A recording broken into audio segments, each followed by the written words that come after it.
അല്ല, അതൊരു സാധാരണ കമ്മികളുടെ അടുത്ത് നിന്ന് അത്രയൊക്കെ പ്രതീക്ഷിച്ചാൽ മതി. ഇപ്പൊ G20 നടത്തിയത് കൊണ്ട് പട്ടിണി മാറുമോ, അല്ലെങ്കിൽ നമ്മുടെ പ്രതിമ ഉണ്ടാക്കിയതുകൊണ്ട് പട്ടിണി മാറുമോ എന്നൊക്കെ ചോദിക്കുന്ന ചോദ്യം, രാമക്ഷേത്രം വന്നുകൊണ്ട് പട്ടിണി മാറുമോ, അതുകൊണ്ട് മറ്റു വേറെ എന്തെങ്കിലും ചെയ്താൽ പോരെ എന്നൊക്കെ പറയുന്ന കാര്യങ്ങൾ ഇവർ മാത്രമേ ചെയ്യുള്ളൂ. ഇവർക്ക് കുറച്ച് പൈസ ചെലവാക്കിയിട്ട് AKGയുടെയോ അല്ലെങ്കിൽ ആരെങ്കിലും കാക്ക തൂറാൻ വേണ്ടിയിട്ട് ഒരു പ്രതിമ ഉണ്ടാക്കി മാത്രം ശീലിച്ച ആളുകൾക്ക് ഇത്തരത്തിലുള്ള ചോദ്യങ്ങൾ ചോദിക്കാൻ പറ്റും. അവർക്ക് മാത്രമേ ഈ ചോദ്യം ചോദിക്കാൻ പറ്റുള്ളൂ. ഒരു കാര്യം സൂചിപ്പിക്കാം. കഴിഞ്ഞ ദിവസം പാർലമെന്റിൽ ഒരു കണക്ക് ചോദിച്ച സമയത്ത് നഗരവിഭാഗത്തിൽ പ്രധാനമന്ത്രി ആവാസ് യോജന പ്രകാരം 2772.63 കോടി രൂപയാണ് കേന്ദ്ര സർക്കാർ അനുവദിച്ചിരിക്കുന്നത്. നിങ്ങൾ ആലോചിച്ച് നോക്കണം, 727.57 കോടി രൂപ അതിൽ കേരളം ഉപയോഗിച്ചിട്ടില്ല എന്നതാണ്.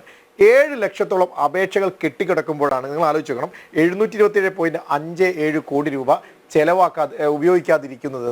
ഇതാണ് ഈ സർക്കാരിൻ്റെ നയം. ഇതാണ് ഈ സർക്കാരാണ് ഇവിടെ വികസനം കൊണ്ടുവരും, അതിനു വേണ്ടിയിട്ടാണ് യാത്ര. ഈ സർക്കാരിന്റെ നയം എന്താണ് എന്ന് ഇന്നത്തെ പത്രം എടുത്ത് നോക്കിയാൽ മതി. സമരം ചെയ്യുന്ന ഒരു പ്രവർത്തക ജനനേന്ദ്രിയം പിടിച്ചു പറിക്കുന്ന ഒരു പോലീസുകാരന്റെ ചിത്രം. ഇതാണ് ഈ സർക്കാരിന്റെ നയം. ഞാൻ പറഞ്ഞല്ലോ, ഇത് ഈ സർക്കാരിനെതിരെ എന്തൊക്കെ തരത്തിലുള്ള ആരോപണങ്ങൾ കേന്ദ്ര സർക്കാർ ഞെക്കിപ്പിക്കുന്നു എന്നൊക്കെ പറഞ്ഞ സമയത്ത് നിർമ്മല സീതാരാമൻ ഇതിനൊക്കെ മറുപടി പറഞ്ഞ സമയത്ത് ഇവിടെ തിരുവനന്തപുരത്ത് വന്ന് മറുപടി പറഞ്ഞതിന് ശേഷം എവിടെയെങ്കിലും പിന്നെ സംസാരം കേട്ടിരുന്നോ? ഇതിനെ കുറിച്ചൊക്കെ എവിടെയുമില്ല. നമ്മളെ ചോദ്യങ്ങൾക്ക് ഇവര് ഒരു കാലത്തും ഇത്തരത്തിലുള്ള ഉത്തരം പറയുകയില്ല. ഗവർണർ ചോദിച്ച സമയത്ത് അതങ്ങനെ. സമരം ചെയ്യാൻ വന്ന ഇവരെ പോലെ തന്നെ SFIക്കാരും സമരം ചെയ്യാൻ വന്ന SFIക്കാരുടെ എന്താ പ്രശ്നം എന്ന് ചോദിക്കാൻ ഇറങ്ങിയ ഗവർണറെ ഇറങ്ങി ഓടിയ ആൾക്കാരാണ്. ഇത് തന്നെയാണ് ഇവരുടെ എല്ലാ കാലഘട്ടത്തിലെയും നയം. അല്ലാതെ ഇവർ പ്രഭാത ഭക്ഷണം അണ്ടിപ്പരിപ്പും മുന്തിരിയും തിന്ന് സുഖാസമായി നടത്തിക്കൊണ്ടിരുന്നാൽ കേരളത്തിൽ ഒരു വികസനവും വരികയില്ല.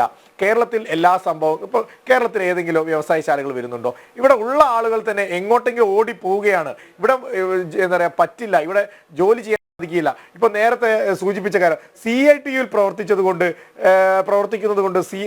ഓട്ടോറിക്ഷ ഓടിക്കാൻ പറ്റില്ല എന്ന് പറയുന്നത് എന്ത് നാടാണ് ഈ നാട്? ഇവിടെ എങ്ങനെയാ ജീവിക്കുക? ഇവിടെ ഒരു സാധാരണക്കാരന് ഇവിടെ ജീവിക്കേണ്ട ഒരു ഓട്ടോ ഓടിക്കാൻ പോലും ഉള്ള സൗകര്യമില്ല. ഒരു ഓട്ടോ ഓടിക്കാൻ പോലുള്ള സൗകര്യമില്ലാത്ത നാടായിട്ട് ഈ കേരളം മാറ്റിയിരിക്കുന്നത് ഇവരുടെ ഇത്തരത്തിലുള്ള രാഷ്ട്രീയ നിലപാടുകൾ കൊണ്ടാണ്. ഇത്തരം രാഷ്ട്രീയ നിലപാടുകൾ, ഇത്തരം പിൻവാതിൽ നിയമനങ്ങൾ അടക്കമുള്ള കാര്യങ്ങൾ നടത്തുന്ന ഇവിടുത്തെ SFIക്കും DYFIക്കും മുദ്രാവാക്യം വിളിക്കുന്നവർക്ക് ഡോക്ടറേറ്റും അല്ലെങ്കിൽ അവർക്ക് ബിരുദവും ബിരുദാനന്ത ബിരുദവും അവർക്ക് PSC വഴി പിൻവാതിൽ വഴി നിയമനവും കൊടുക്കുന്ന ഒരു സർക്കാർ ഉള്ളിടത്തോളം കാലം ഈ സർക്കാരിനെതിരെ ശക്തമായിട്ടുള്ള പ്രതിരോധങ്ങൾ ഉണ്ടാവും. അത് മറിയക്കുട്ടിയാണെങ്കിലും പ്രതിപക്ഷ വിദ്യാർത്ഥി യുവജന സംഘടനകളാണെങ്കിലും എല്ലാം തന്നെ ഇത്തരത്തിലുള്ള സമരങ്ങൾ ശക്തമായി സമരം ചെയ്യും. കാരണം ഞാൻ ഈ ചർച്ചയുടെ തുടക്കം തന്നെ സൂചിപ്പിച്ച കാര്യമാണ്, ഈ ജനങ്ങൾക്കെതിരെയുള്ള പ്രതിഷേധം നിങ്ങൾ കാണണമെങ്കിൽ ജനങ്ങൾ എങ്ങനെയാണ് ഈ സർക്കാർ ഏറ്റവും കൂടുതൽ വിമർശിക്കുന്ന നവകേരള യാത്രയിൽ ഏറ്റവും കൂടുതൽ പേരെടുത്ത് വിമർശിച്ച ഗവർണറോട് ഈ കേരളീയ സമൂഹം എങ്ങനെയാണ് സ്നേഹം കാണിച്ചത്? കാരണം ഈ സർക്കാർ എതിർക്കുന്നു. ആ ഒരൊറ്റ കാരണത്തിലാണ് ഗവർണറെ, കാരണം ഇവരെ ഏറ്റവും കൂടുതൽ ജനങ്ങളുടെ ഇടയിൽ പ്രവർത്തിക്കുന്ന സംഘടനയാണ് എന്നാ പറയുന്നത് ഈ പിണറായി വിജയനും CPM ഒക്കെ.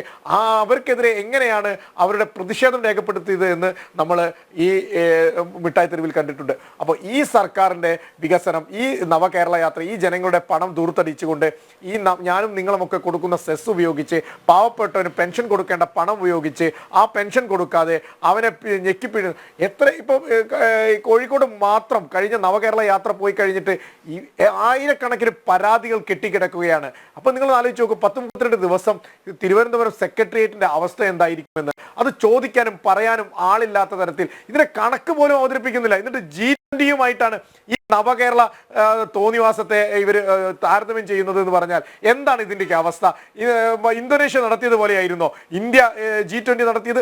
ജർമ്മനി നടത്തിയത് പോലെയായിരുന്നോ ഇന്ത്യ G20 നടത്തിയത്? ഇന്തോനേഷ്യയിലും ജർമ്മനിയിലൊക്കെ G20 നടക്കുന്ന സമയത്ത് ആരെങ്കിലും അറിഞ്ഞിട്ടുണ്ടായിരുന്നു ഇങ്ങനെ ഒരു സംഭവം ഉള്ളത്? കാര്യം എന്താണ് നടക്കുന്ന ചർച്ചകൾ എന്തെന്ന് ആരെങ്കിലും അറിഞ്ഞിട്ടുണ്ടായിരുന്നു? എന്നാൽ ഇന്ത്യയിൽ നടത്തിയപ്പോൾ അങ്ങനെയായിരുന്നു. അതിനോടാണ് ഇവർ നവകേരള യാത്രയെ താരതമ്യം ചെയ്യുന്നത്.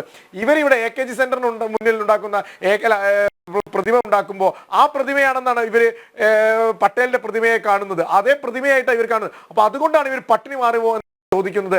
അല്ലാതെ ഇവർക്ക് യാതൊരുവിധ ജനങ്ങളോടുമുള്ള ഒരു ബന്ധവുമില്ല. ജനങ്ങൾ ഇവരെ തിരസ്കരിക്കും. ജനങ്ങൾ മുഖത്തടിക്കാൻ പോകുന്ന തെരഞ്ഞെടുപ്പായിരിക്കും ഈ വരാൻ പോകുന്ന ലോക്സഭാ തെരഞ്ഞെടുപ്പ് എന്ന കാര്യത്തിൽ യാതൊരുവിധ സംശയവും വേണ്ട. നിങ്ങൾ നോക്കിക്കോ, ഇവിടെ നിന്ന് ഇവര് വലിയ ആത്മവിശ്വാസത്തോടെ പറയുന്നുണ്ടല്ലോ, ഇവരുടെയൊക്കെ ആത്മവിശ്വാസത്തെ തട്ടിത്തെറിപ്പിച്ചുകൊണ്ട് വലിയ മാറ്റങ്ങൾ ഈ ലോക്സഭാ തെരഞ്ഞെടുപ്പ് വേദിയാവും എന്ന കാര്യത്തിൽ യാതൊരുവിധ സംശയവും